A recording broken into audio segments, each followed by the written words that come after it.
Installation and demonstration. Connect the inlet. Connect the outlet. Assess the pressure sensor. Open the exhaust bolt. Release the air. Tighten the exhaust bolt. Access 380 voltage power supply. No need to adjust the phase sequence. Long press plus and minus to adjust and set the pressure. Set the pressure to 8 kilograms. Press run key to complete. The motor automatically increases the speed and maintains the outlet pressure of 8 kilograms, frequency conversion, and constant pressure.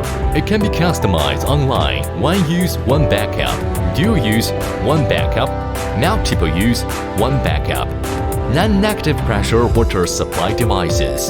The perfect solution for pressurized water supply, industrial pressurization, agricultural water supply, and commercial water supply.